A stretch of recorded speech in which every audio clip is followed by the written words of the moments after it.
Welcome to C Talks. I'm your host, Sandeep Alur. I've always stayed curious to understand how some of the top leaders went about strategizing, innovating, and brought about a change for their businesses. So, in this podcast series, it is my effort to unearth real stories, practical tips, and valuable lessons from top leaders. So, subscribe to C Talks today and join the conversations. I hope you find these conversations meaningful. So, let's get started.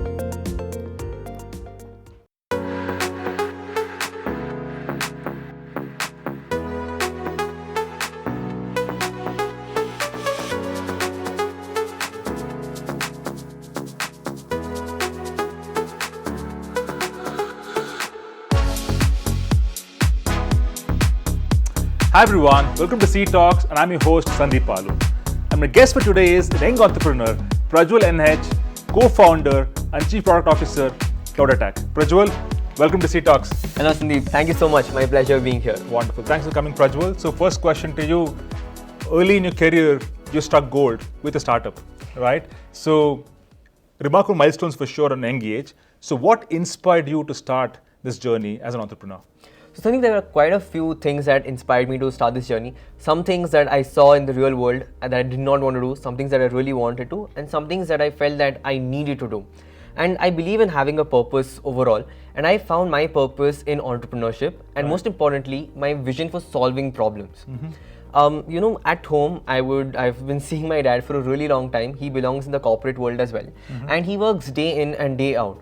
But here's what I identify, that he was working tirelessly and sometimes even stress a lot of other domains or aspects in the corporate world. And he did all of that. But then he did not know what he was exactly working for. That purpose, that sense of purpose was not there. And at the same time, it so happened that he was, stretching, hours together. But then what was the reward for him? What was the thrill factor for him? Every day he would sit in front of his laptop and do the exact same thing, and that's been going on for the past 20 years altogether. And that's something right then and there I decided I did not want to do. And that is when I set a work culture for myself, that I want thrill, I want a new challenge every single day, and I want to learn something new every single day and probably every single week that I spend in what I'm doing. And that's where entrepreneurship came as, one of the options for me. But then when I really understood what the essence of entrepreneurship is, when I sort of understood my love for solving problems as a whole. And that's when I got connected to entrepreneurship the most. And of course, technology has been a guiding factor as a whole in enabling me to solve these problems. And that's where I got my form as a tech entrepreneur. Awesome, wonderful story. You got inspired by observing your father, and also you wanted to take a different path when you grow up. Awesome, wonderful. Now, this is a question that I always had for you, and I asked you many times also, right? Today also you said your school ended at noon, and then you came here. That means you're balancing your academics and entrepreneurship. So how do you balance your life, day in the life of Prajwal? First half is a student, second half entrepreneur. So how do you do that? So I think first of all, it's perseverance. Where there's a will, there is a way. And that's the first thing that keeps me driving altogether. But along with that, I think it's some smart strategies that I've adopted over time. One of the main strategies that I learned was prioritize, delegate, and trust. Brilliant. And that's something that's been, a truly remarkable factor in my startup journey. And especially the strategy has to keep evolving from time to time. Another aspect of it definitely has to be the support from my parents and of course my school, etc. Because without them, I think it's very hard to achieve or to do anything perhaps that you really want to at the scale that you're envisioning it for. So support of your parents is important. But another thing is, like you mentioned, I completed my school and I came here. So try to be present at both the places as much as possible and keep your presence there and stay attentive wherever you are. Even if it is CloudAttack, be productive 100% over there. Even at school, be 100% attentive so you don't have to do homework back at home. So that's been my strategies as a whole for managing both academics and my startup together. Brilliant, Prajwal. I think that's something which all of us have to learn. We learn each and every day. And thanks for sharing that perspective. Now, next question to you. As an entrepreneur, of course, you would face challenges. Now, any lessons along the way in terms of, I started my journey and these are the hurdles I had. This is how I overcame. Any lessons you want to share with us? Sure, Sandeep. I think I can just drill it down to 3 main lessons. Okay. And I think the last one is a witty and a little funny one as well. Sure. So I have a book that I consider like the Bible overall of entrepreneurship. It's called Corporate Chanakya. Right. And the basis of that book is, comparing the corporate world today into the empires that were there of that time, and how strategies made then are still relevant today. Right. So Chanakya speaks of a very important thing, that is when you're starting out to build your empire, there is more threat that can come from within than from the outside world. Wow. And in the corporate world or in the startup world, to me, this means that your team members need to be motivated in solving the vision that you're thriving for, in order to get where you want your organization to be. And again, these are, team members are the assets of a startup. Absolutely. At the end of the day. So it's really important to keep them motivated and to keep them on the same spirits that you are, and that gap shouldn't be there. And then the next challenge has to be, I think, managing your personal life and professional life. Yeah. Because as a student, and I think for anyone else who is into college, etc., Right. it's very important for us to not let our personal life interfere with a professional one, or vice versa. Correct. There are always different challenges that we face, and that's been a huge learning for me over this period of time. And then the last one that I mentioned was the witty one, was being a 15-year-old entrepreneur. Yeah. I'm 17 today, but when I started CloudAttack, I was 15 years old, and the average age of our team is around 30. So the people are twice the age of me, and I have to communicate to them on a daily basis, maybe get status updates, or also innovate and build something with them together.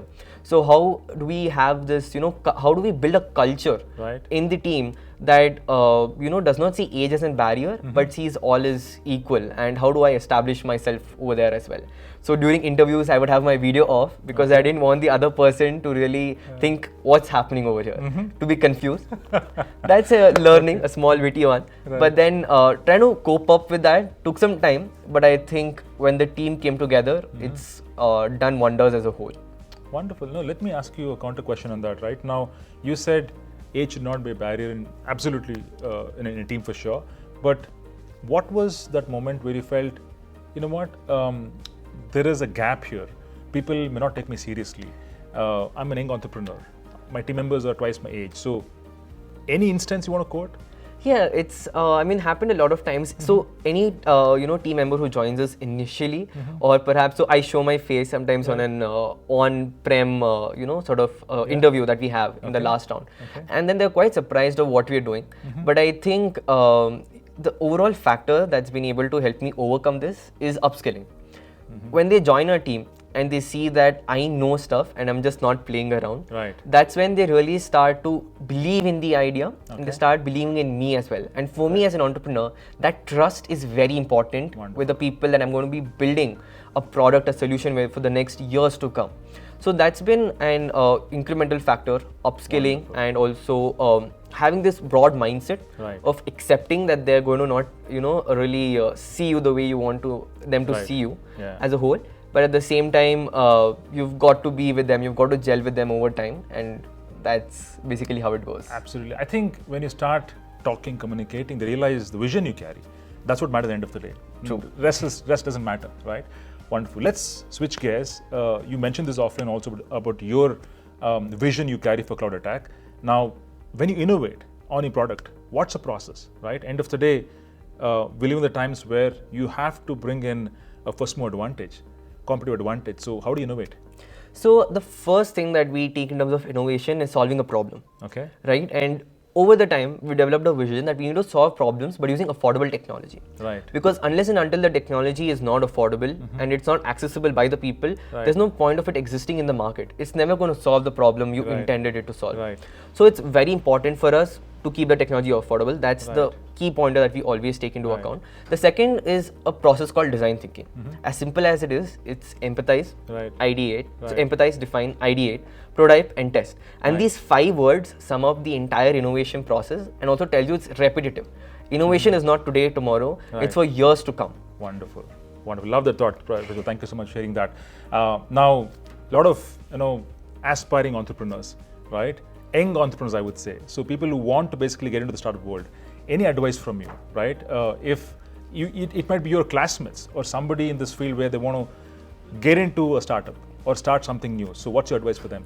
So the first advice for them would be to upskill, because they so even me, right? Before I started CloudAttack, I don't have any corporate experience. I didn't Right. work at some XYZ company. Right. But then I really needed to upskill myself to know about the technologies that exist in the world, Okay. and with things like generative AI, artificial intelligence, and Right. many things in this industry Right. changing, like the snap of a finger. Mm-hmm. It's really important for us to keep learning and not let that learning curve stop. Got it. Because when that stops is when your innovation halts, and that's when you try to you're playing with the things that you already know of and the Right. things that you already have. Right. Outdated information makes outdated solutions. Got it. That's what I really believe in. That's the first thing. And then the second is the peers that you're with. And by peers, I mean your co-founding team, your Right. core team. Right. These people are going to be like the family members of your organization. Right, right. And are going to be pillars. Right. So try to seek people who sort of complement you in a way that if you're good at something, the other person would probably be good at something you're not at. Right. And that's when you sort of fit in this puzzle together to build something that's very beautiful. Wonderful. That's another advice. And ending the advice part, I think another aspect of it has to be the fact that you have to really gain trust of people Right. over the time. You have to Right. be credible, you have to gain trust, and you have to do this. Something that works for me is through empathy. As soon as I empathize with not only my customers, with my users, but even people working for me at my team, it really brings up a really good culture altogether. And at the same time, I'm able to see where they're facing problems, and I can address that as soon as possible and make the overall process more productive. Wonderful. I love the fact that you brought in trust angle, which is such a pivotal aspect in everyday life for everybody, honestly, especially in the corporate world, right? Awesome. Thanks for that, Prajwal. So now, a question that comes up to all of us in terms of readiness, right? You've been a master of completing certifications time to time, very, very rigorous in your approach, and I love that. It's like you're always learning, and you take this milestone approach to learn. That means you have a certification to take up, so you start learning. That completes. So has certifications or clearing them given you enough, I would say, knowledge and readiness to succeed as an entrepreneur? I think for sure, and that's like a no-brainer to me, and there's no doubt or question about it at all, because this is how I see certifications. It's a complex world, right? With, like I said, things changing every day. Right. It's a situation of you don't know what you don't know. Right. The technology I know today might completely evolve into something else tomorrow, Right. and I need to learn today as well as tomorrow. Right. Until and unless I don't know it exists, I'm never going to go back and use that in my solution. Right. So it's very important to get out of this bubble, and that's where upskilling helps me. And like you rightly mentioned, when I'm upskilling myself, it gives me confidence on what I'm working. Right. If I'm going back and architecting a solution, it tells me that what I'm doing is most probably correct. It's most probably going to work, Right. and gives a confidence back to my team that this guy knows what he's doing. And the final aspect of it is learning is a rigorous process, Right. and it often gets tough as well. And we identified this early on, and that's where CloudAttack was born from. But Wonderful. certifications give you an end goal. What are you learning for exactly, and the it. duration Right. that you're learning for. We call, we have this term of SMART goals that we want to set for ourselves. So it gives you that SMART goal Yeah. that's within a time frame that you have a certification next week. Right. You've got to learn till then. Got it. So that's the overall aspect of certifications and how it's been a pivotal, how it's played a pivotal role in my journey overall. Brilliant. I think for you to innovate on technology, this is an essential component that gives you basically required readiness to solve problems. Wonderful, Prajwal. So my final question, my favorite question, what is a superpower? I think I can answer this in a word, clarity. Wonderful. Because clarity gives me the courage to do what I'm doing today. Clarity also gives me the confidence to be able to experiment and try out something new. Right. And most importantly, I feel very lucky that I got this clarity very early on in terms of what I wanted to do. Because I can put a lot of that effort that I would put in some other place and would Right. not yield the returns early on. And I think that's going to compound on for me, progressing in my career, and I'm going to learn a ton from that. So that clarity of thought is something I feel is my superpower, and has done wonders for me overall. Wonderful. In fact, I can relate to that, Prajwal. Clarity is something that you brought into every discussion I've had with you. So honestly, it's a wonderful superpower to have. Thank you so much for Thank you so your much, time Sandeep. today, and really appreciate your time. Thank you so much. My pleasure. And good luck with everything you're doing. Thank you so much.